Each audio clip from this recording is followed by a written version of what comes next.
Okay, hey guys, welcome to today's Fiveable stream. So obviously you're here because you might be taking AP US Government, or you're just trying to get a review on what foundational documents you need to know for the exam if you were taking it last semester, because the way the curriculum works is really different across districts. So regardless of where you are, today we're going to be going over all of the required foundational documents that you need to know in order to make sure that you have all the bases covered when it comes to the AP exam in May. So with that said, if you're not already following Fiveable on all of their social media, make sure to do that. They're always posting updates about what new content is coming out, and if they're ever looking for creators, that's the place to go. So it's at Think Fiveable across all of their social media. So let's just get right to it, because there's a lot of different bases we're going to be covering in this stream. So first we'll be talking about the Declaration of Independence, and then all of the Federalist, or not all of the Federalist Papers, the key Federalist Papers that College Board wants you to know, then Brutus 1, the Constitution and Bill of Rights, and then lastly, we're going to go over the letter from Birmingham Jail.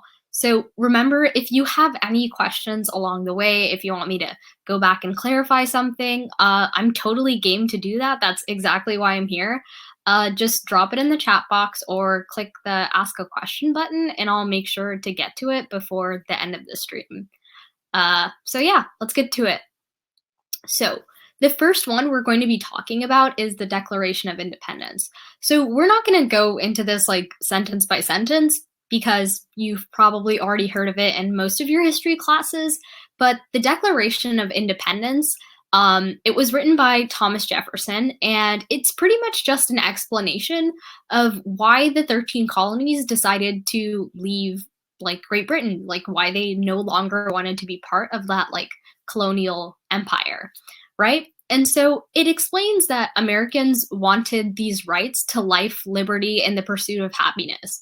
And so now we know these rights as the unalienable rights, rights that cannot be taken away. They're rights that you're born with.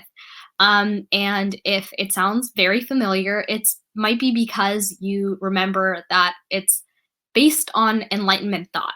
John Locke wrote about why people had the right from birth to life, liberty, and property. So Thomas Jefferson was invoking that Enlightenment thought that had spread throughout the colonies in the Declaration of Independence. And so after he explained that that's what Americans had the right to, it couldn't be taken away, he went on to list a bunch of reasons and a bunch of ways that Great Britain and King George III had wronged the colonists and violated those rights. So things like destroying property and taxing them without representation were both ways that Americans were being deprived of their liberty, of their right to happiness. And so this pretty much set the stage for America's ability to fight in the American Revolution. It was a formal declaration that it was going to be pursuing its own independence. It was trying to become a sovereign country rather than trying to continue to negotiate with the British or continue to be under their tyrannical boot. So yeah, that's pretty much what the Declaration of Independence is. It's very straightforward. It declared that America was going to try to be independent. So yeah, that's that. So before we get into this next one, I want to ask you guys, what do you know about the Federalist and Anti-Federalist Papers? So as always, just feel free to drop your answer in the chat and we'll go over them and see where y'all are at. So yeah. You might have seen Hamilton or heard the soundtrack because no one can get tickets to that show. Yeah.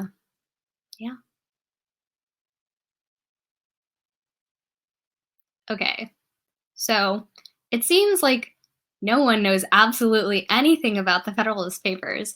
So that's okay, because we're going to get into some of the key Federalist Papers and Anti-Federalist paper that is very important to know for just the debate over the Constitution in general. So the Federalist Papers, they were written to argue for a strong federal government and the ratification of the US Constitution. So you might be thinking, if the Federalist Papers were written to argue for a strong federal government and the ratification of the US Constitution, then yes, the Anti-Federalist Papers were written to argue against the ratification of the US Constitution. So the Anti-Federalists and the Federalists were having this like raging debate over whether or not the Constitution was forming too strong of a central government for the American people to like be able to keep in check, whether they were centralizing power too much through the Constitution, and whether or not the Articles of Confederation would be the better alternative, or just like reviewing them. So at this point in time, you might remember, or you may not, that before the Constitution came along, we had the Articles of Confederation in place, right? And so the Articles of Confederation had created this incredibly weak central government that couldn't do anything. Like, it literally could not collect taxes, it couldn't raise troops. And those are like two of the biggest things that the US government does, right?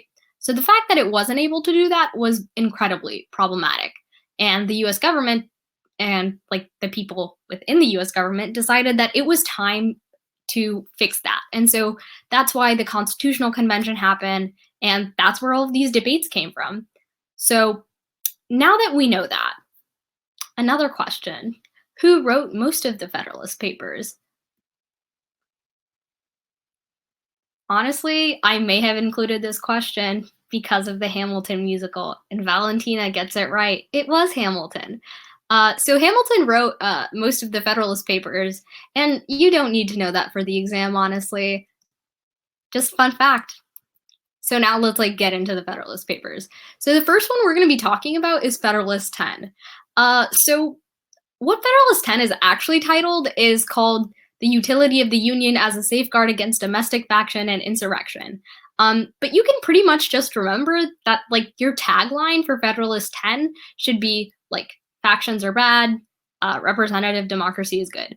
So James Madison wrote this specific Federalist paper, and so he's called the father of the Constitution for like a reason. Like, he helped argue for its like ratification.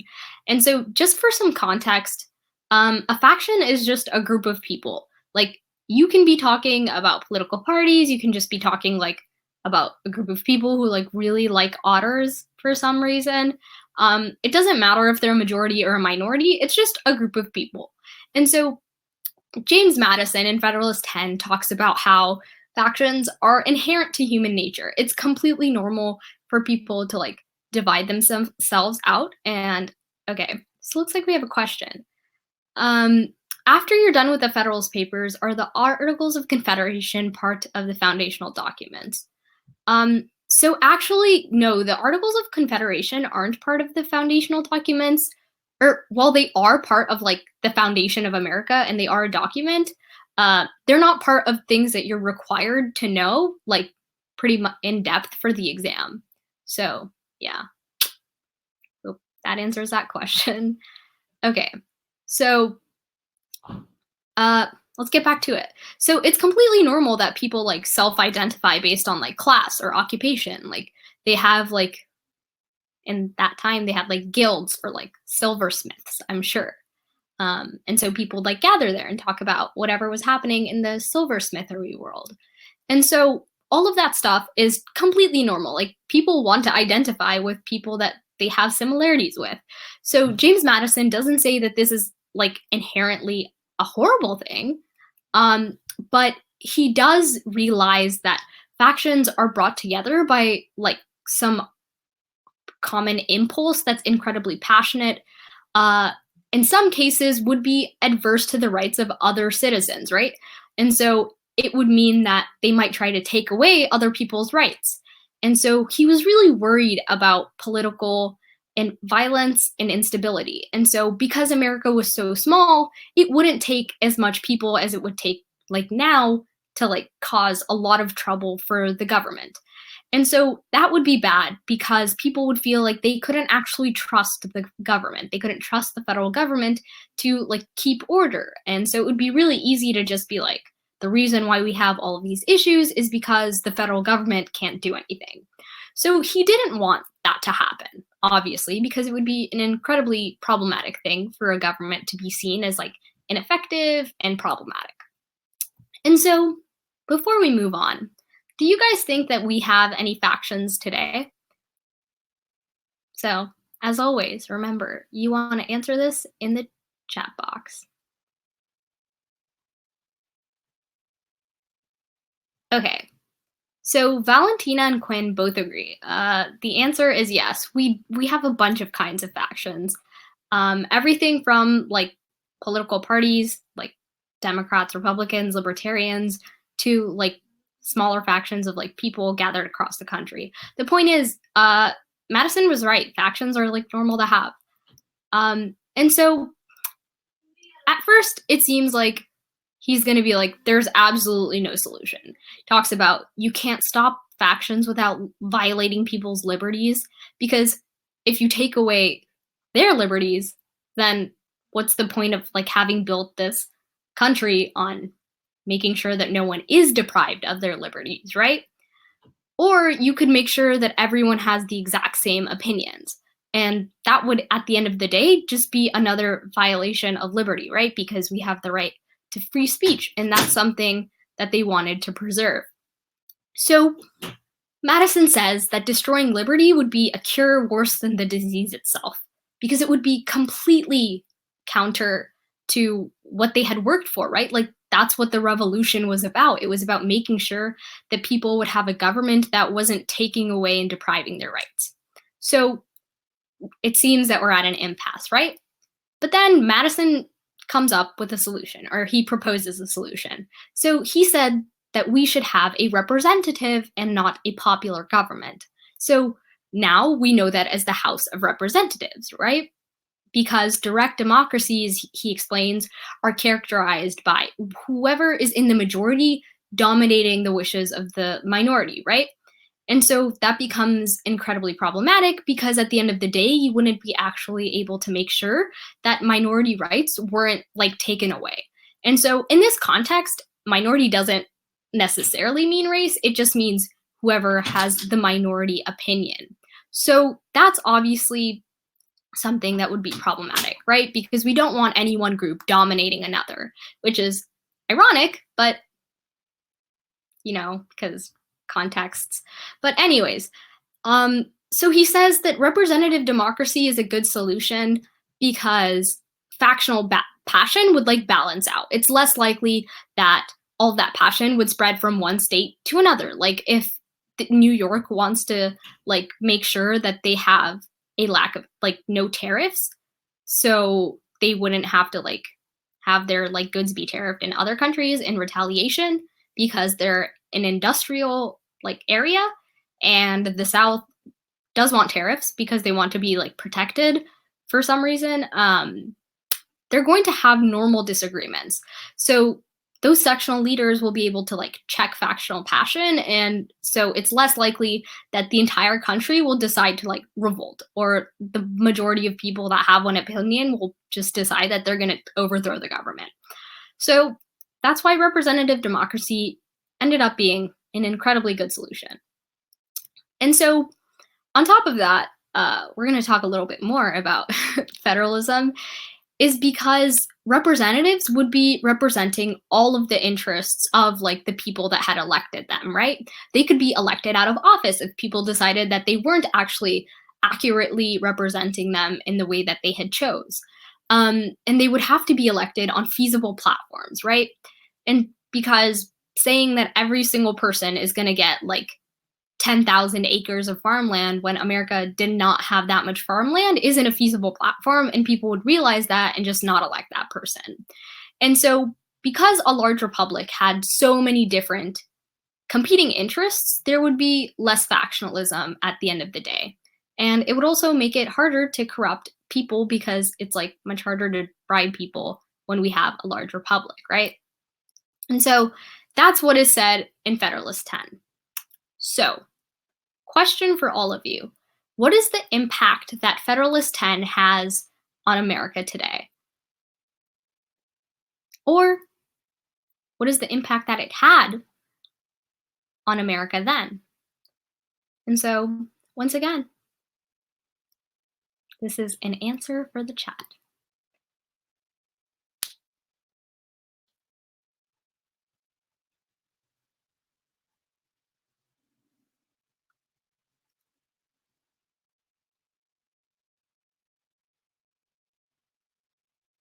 So Valentina says it helps Federalist and Anti-Federalists form as parties. Okay. So the impact of Federalist 10 is in this vein, in that it helped verbalize what the eventual parties would end up being. And so the first political parties that formed after the Constitution were the Democratic Republicans, who were pretty much anti-Federalists, and the Federalists, who were Federalists. And so, yeah, it is one of the things that helped them like verbalize what they would end up saying. But the real impact of Federalist 10 is that it helped people understand that representative democracy would be a good thing at the end, and it would help prevent factional passion from winning out. And so that's why Federalist 10 is going to be important for all of you. Yeah, so we end up having a representative and not direct democracy. So the next Federalist paper we're going to talk about is called Federalist 51. And so, oh, it's actually Federalist 70. That one's on me. Okay, so Federalist 70 is about the energetic executive. And so the energetic executive is this idea that we would have someone in the executive branch, like the leader of the country, aka the president as we know them now, to be somebody who could actually act and would have like power.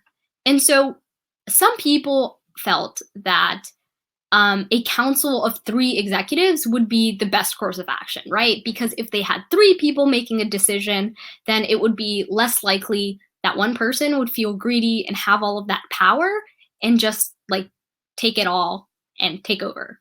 And so a lot of these feelings that people are having is because of like how they were treated by Great Britain, right? Because Great Britain, like King George, everything that represented was tyranny. And so people didn't want to have that again, which is why they were like, if there's 3 people, they're less likely to be able to do that. And so Alexander Hamilton disagreed. And so he felt that if there were 3 different executives in the executive branch, they would obviously constantly argue, right? Because there's no way that those 3 people would have like opinions that were the same all the time. And so people would obviously decide that they don't want to respect the executive branch. And because if it's constantly arguing, never getting anything done, then it's obviously not worth like listening to. And so that would be really bad because it would weaken the power and like the authority in the eyes of the people that are like keeping an eye on that. And so Alexander Hamilton argued that a single executive would be easier to watch by the people because one person would be much more easy to like keep in check and be like, hey, you did something wrong, than if there were 3 people. Because, for example, like one person could like deflect the blame and blame another executive that's like part of their little trio. So that's why in Federalist 70, Hamilton says that we need to make sure that there is one single executive so the people can keep them in check. And so the executive branch isn't completely divided by arguments that are happening. And so because they want to make sure that it's a respected part of the government. And so that's pretty much it. Federalist 70 is just about how it's better to have one single executive person in the branch than 3 executives in the executive branch. And so he ends up winning out because we have a president, right? We don't have like President A, B, and C. So yeah, that's what Federalist 70 is about. So now we're going to talk about Federalist 51.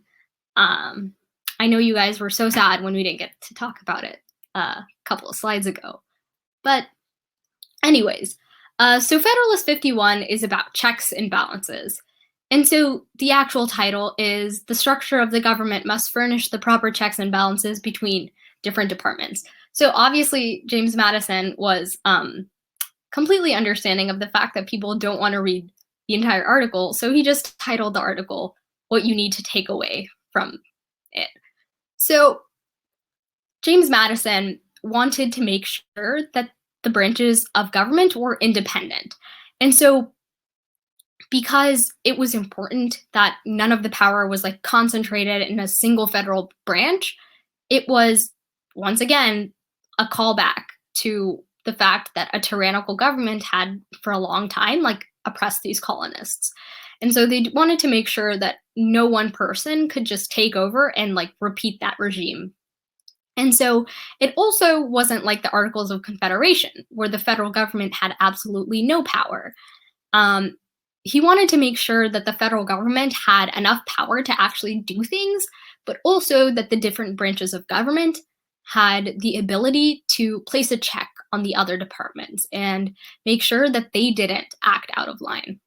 So James Madison may have been onto something here. So the main causes that Federalist 51 was written was that they didn't want one branch to dominate others, like we've talked about tyranny again and again. And so the government also could be dominated by the majority if they didn't have these three branches of government having checks on each other.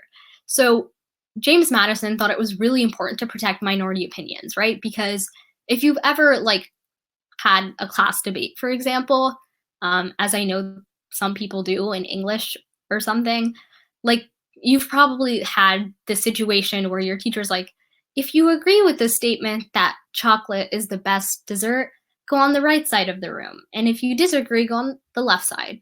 And so you might have been in the situation where you're like, everyone's like, no, you're wrong. Chocolate is the best dessert. And you're just like standing there like, why is no one listening to me? Why is everyone yelling at me? And so that is a very tiny example of what James Madison wanted to prevent. And so it's obviously very important that people are governing for the common good and not just for like one specific group of people. And so that's what James Madison wanted to avoid, right? And that's why checks and balances end up coming in handy, because he was also wanting to prevent corruption, right? Because if power is concentrated in one like branch and none of the other branches can do anything, then, for example, the president could pass a bunch of laws that are like, Congress has to pay me $10,000 a minute, and that people have to pay me 15% of their crops in taxes. And if the legislative branch and the judiciary can't like do anything, can't check that, then there's a lot of financial power that's like being abused. And so there was also a division of power through like federalism, where the federal government is responsible for some things and the state governments have other powers that they get to exercise. So they're just working alongside each other. And so Federalist 51 is about, at the end of the day, the legislative branch.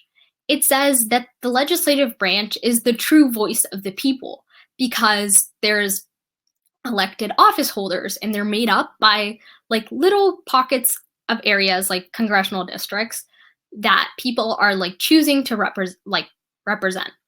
And so once these like office holders are represented, they go to like a very big chamber like Congress and debate things, right? And so it's different from the president because you could have like 500,000 people support one candidate and they lose because 501 people support the other candidate. But by having like these elected office holders that represent way smaller area like numbers of the population, it's more accurate. And so he made sure that power was also divided internally because a bill has to pass both the House and the Senate to like actually become law, right? So he's making sure that power is like divided. And so people can also check it by electing their own representatives, right?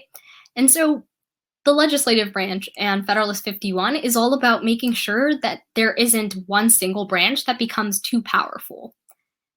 And so now, on that note, I have a question for all of you. So, how is the power of the three federal branches checked?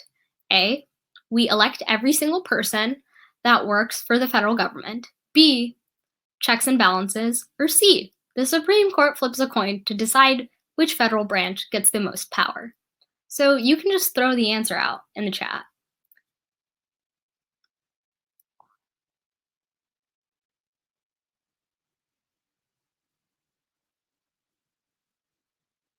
Okay, there seems to be a consensus. The answer is B.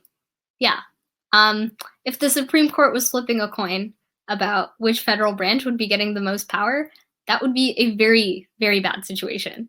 But yeah, we use checks and balances, right? For example, the president can veto laws that Congress passes, but Congress can still check that because if they have a veto-proof majority, like 2/3 of the House and the Senate, then they can overrule that veto. Or, for example, the Supreme Court can decide that laws are unconstitutional and that they can't actually be valid. So there's all of these ways that the federal branches can make sure that they're checking each other's power and be like, hey, not cool. So yeah, that's what Federalist 51 is all about.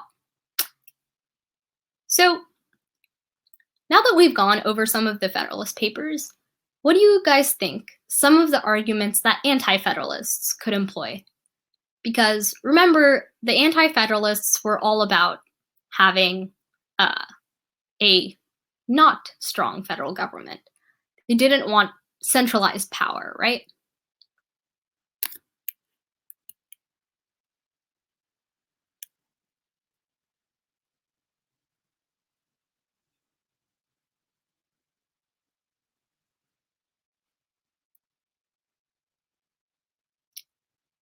So Valentina says the federal government is too strong and may not actually represent the people. Yeah, that's actually pretty much sums up one of the biggest arguments that Anti-Federalists had, that the federal government would be too powerful. It would stop representing the people's interests and just become this tyrannical situation, right? And so in part, that's what Federalist 78 does to answer. That's one of the most important arguments that it makes and says the Constitution won't allow for that. So one of the reasons why people believed that the federal government would be too strong and not actually represent the people was because of the judiciary branch. And so the main thing that we think of is the Supreme Court, but the judiciary branch is composed of all the federal courts too. And so people were really worried that if they had this judicial branch that was made up of all of these people that weren't actually elected to office because they were nominated by the president and then confirmed by the Senate, they couldn't be voted out of office, which was incredibly dangerous to democracy. And that's how people felt, because they're not elected to be representing the people and they can't be voted out. They have lifetime appointments. And so Hamilton argued that the reason why this wouldn't become a dangerous situation was because the judiciary branch wouldn't have influence over the sword or the purse.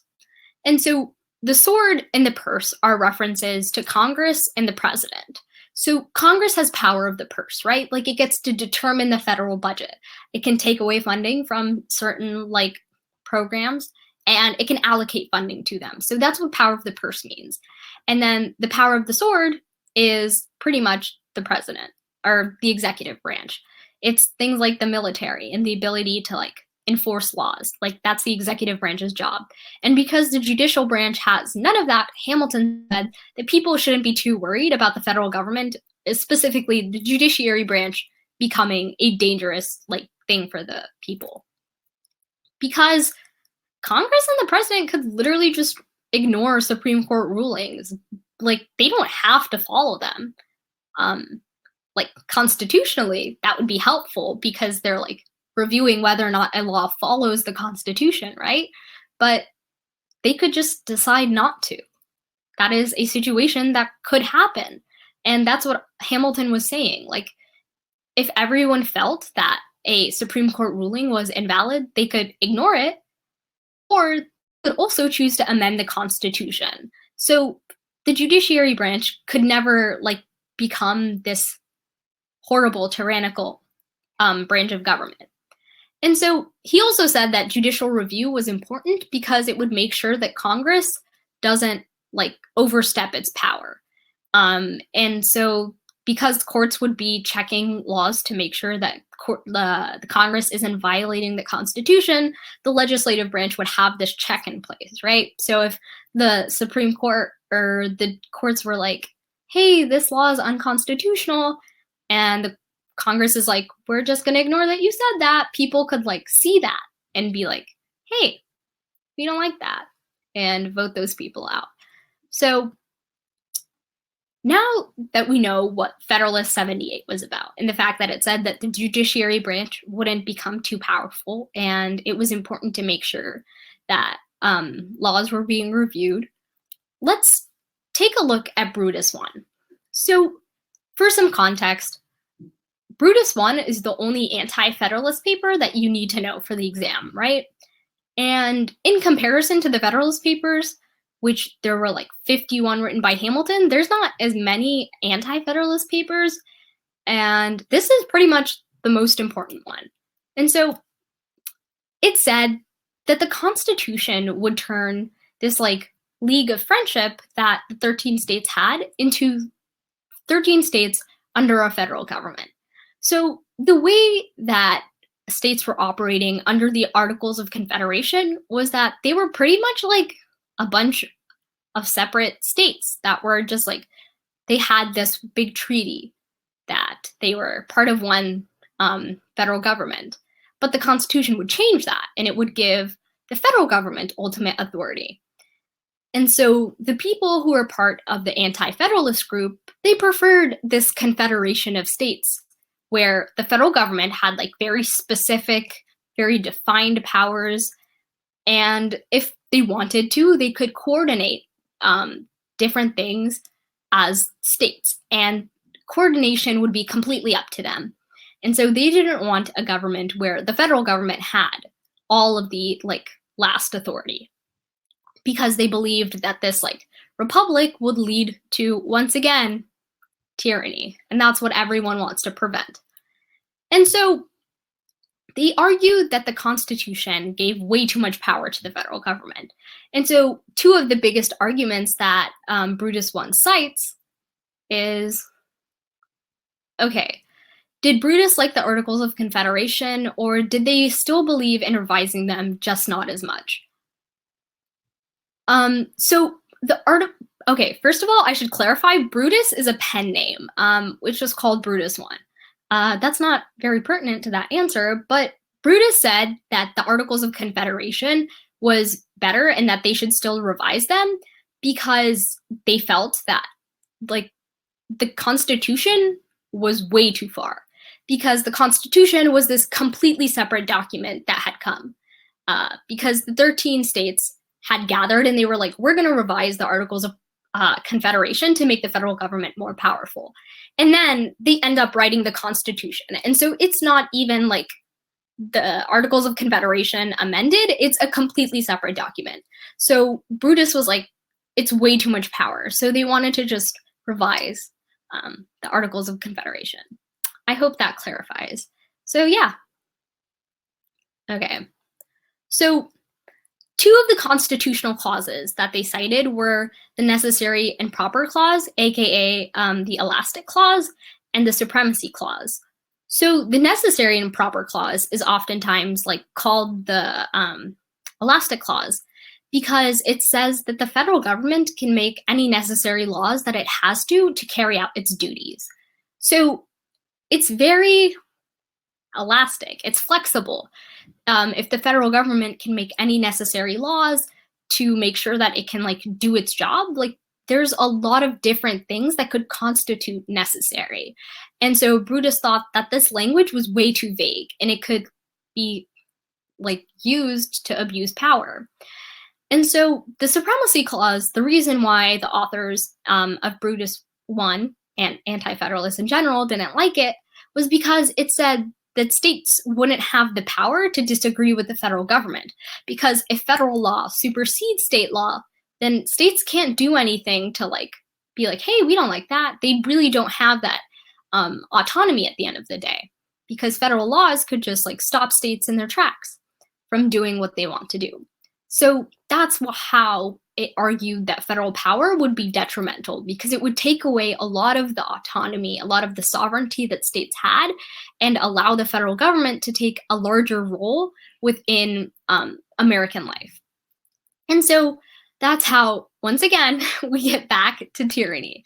It argued, Brutus 1 specifically, that a representative democracy would be led by an elite group of people, and those people would just lead the country. They would concentrate power. They wouldn't actually represent people's opinions, because it would be the fact that America is becoming this larger and larger country, right? When we think of Manifest Destiny, this is Brutus 1 is talking about that, but indirectly, because there were more people coming to America. There was more lands being not in this specific time period, but later on, there's more lands that are being gained by America. So because the country was becoming so large, there were so many people, it would be an accurate representation. So for example, you could have a congressional district where 49% of people are we want to live off of corn.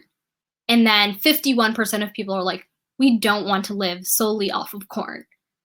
And the person that gets elected is the person that says, we don't want to live solely off of corn. But there's still that 49% of people that are we do want to eat corn all the time. They're not really being represented. And so that's what Brutus 1 said was problematic, because it wouldn't actually have people being represented and their views being represented in Congress. But at the end of the day, who do you guys think won the ideological battle? Was it the Federalists, who argued that the federal government should be strong, that the Constitution should be ratified? Was it the Anti-Federalists, who said that the Articles of Confederation was a better alternative and that the federal government shouldn't be as strong? Or C, did we all win at the end of the day? Are we Victoria Justice? We may never know. Okay, so Valentina says that the Federalists won. And so she's right, because the Constitution was ratified, and that's what the Federalists were arguing for. And so now that we know that the Federalists end up coming out the victors of this battle, let's look at exactly what they got out of it, the Constitution, and what the Anti-Federalists advocated for and said would be the only reason why they vote to ratify the Constitution. The Bill of Rights. Okay, so after this very public debate where Federalists and Anti-Federalists are going back and forth writing all of these pamphlets and papers, and that everyone's reading because they want to keep up with what's happening, the Constitution ends up being ratified. And so what the Federalists do is that they realize that the Anti-Federalists are just worried that the federal government is going to infringe upon people's rights, and that Anti-Federalists just don't want another situation where there's a tyrannical federal government. And so what the Federalists do is that they agree to add a Bill of Rights right after they ratify the Constitution that would protect those rights. And so that's how the Constitution got ratified. And so now we'll talk a little bit about the Constitution. It established the federal government and the fact that it would be composed of 3 different branches: Congress, which is the legislative branch, the president and the bureaucracy, which is the executive branch, and the courts, which are known as the judiciary branch. It also makes sure that the branches have the ability to check each other's powers to prevent any one branch from becoming way too powerful, because they want to make sure that the federal government isn't concentrating power in one place, right? So that's pretty much the broad strokes of the Constitution. It sets up the government. It says what the branches will be, what is each branch's duty. Congress's job is to make sure that things have funding. They get to decide which programs get funding. The president is elected by electoral votes. The Constitution pretty much just sets up the framework of how the country is going to work. And so the Constitution also had amendments added to it. And so that's what we call the Bill of Rights, those first 10 amendments that were added. And so remember that the Anti-Federalists, they advocated for this. The Bill of Rights guarantees Americans certain rights that can't be violated or taken away by the federal government. And so the interesting thing to remember here is that the Bill of Rights only applies to the federal government. Or at least it did in this time. Now there's this thing called incorporation that uses the 14th Amendment, and the Supreme Court can apply those rights to states and state governments. But the point is, at this time, the Bill of Rights is pretty much protecting things that Americans felt was deprived from them by the British. So things like the First Amendment that guarantees people the right to free speech, the right to religion. The British were trying to suppress free speech. And another example is the fact that the Third Amendment says that Americans don't have to quarter people, which means they don't have to house soldiers. And if you remember from AP, if you've taken the class, one of the things that British soldiers would do is just commandeer people's houses, and they would be like, hey, you have to let me stay here for the night. And so people felt that that was a violation of their privacy, a violation of their rights. So a lot of the things that are found within the Bill of Rights, you can tie them very directly to what the British had done to Americans. And so that's an overview of the Constitution and Bill of Rights. So remember, if you guys have any questions, you can drop them in the chat box or click the Ask a Question button, because the letter from Birmingham Jail by Martin Luther King Jr. is actually the last required founding document that you guys need to know. So we are nearing the end of our time today. Okay, so let's get into this last one. So this specific document was written by Dr. Martin Luther King Jr. So he was sent to jail for protesting segregation in Birmingham, Alabama. And so he wrote this letter while he was inside of jail. And so he explains that direct action in this specific context, the direct action he's talking about is peaceful protest. So that's things like staging sit-ins at restaurants and boycotting buses, which is something that became a very large movement.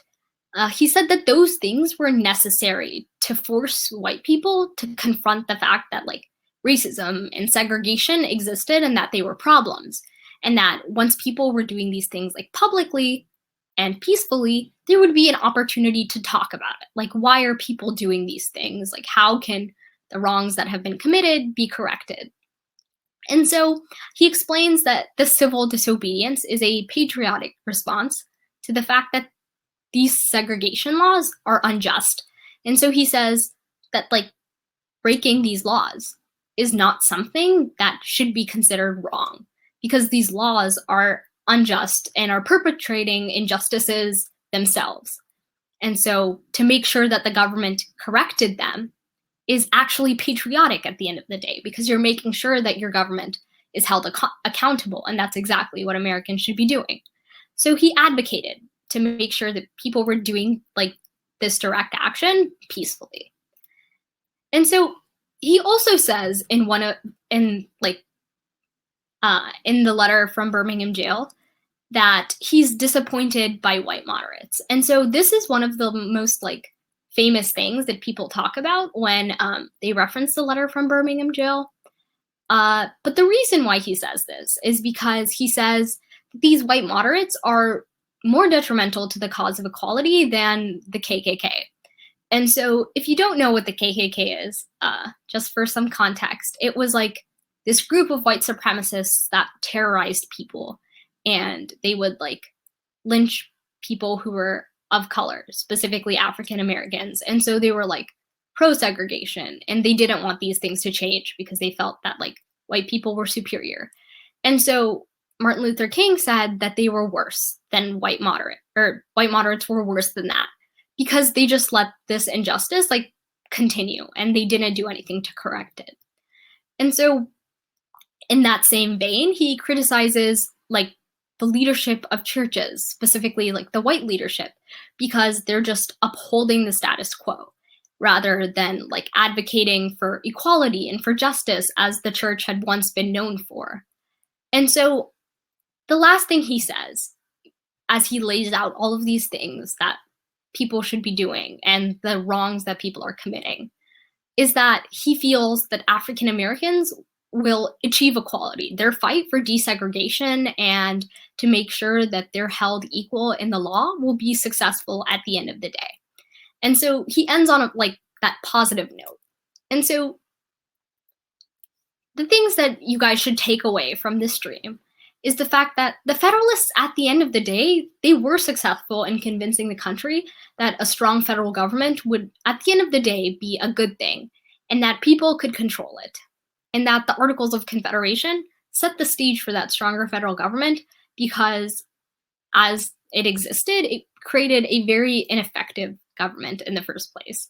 And that all of this debate, all of these letters or pamphlets that were written led to the Constitution being ratified and the Bill of Rights being added to it to make sure that people's rights were protected from being infringed upon. And that the fight for desegregation succeeded at the end of the day. And it was precipitated, it was pushed to succeed by a lot of hard work by a bunch of different activists, one of them being Martin Luther King Jr. And so if you guys have any questions to end, now's a great time to ask them. And I'll just wait here for a couple minutes in case you guys think of any.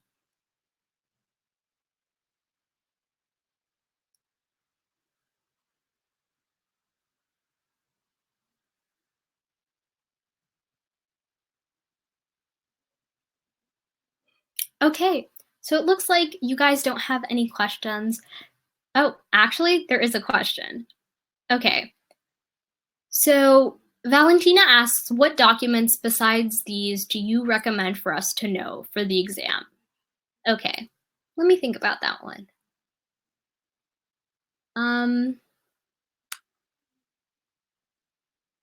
I think the thing about the AP US government exam is that a lot of it, in part, is being able to like interpret. A lot of the exam is being able to like interpret text in context. So you might be like given an example of like a document that was written during like the American Revolution and like questions that follow. And so you just have to be able to like interpret context. So like these required documents are like the main ones that you need to know, but the ideology that they contain, like that can be applied to like a bunch of different things. And so I can't think of any specific documents off the top of my head that you need to know for the exam. But honestly, you just have to know how to interpret arguments once they're put before you. So yeah. Yeah. Any other questions, y'all? Feel free to drop them in the chat box or click the Ask a Question button and put it there.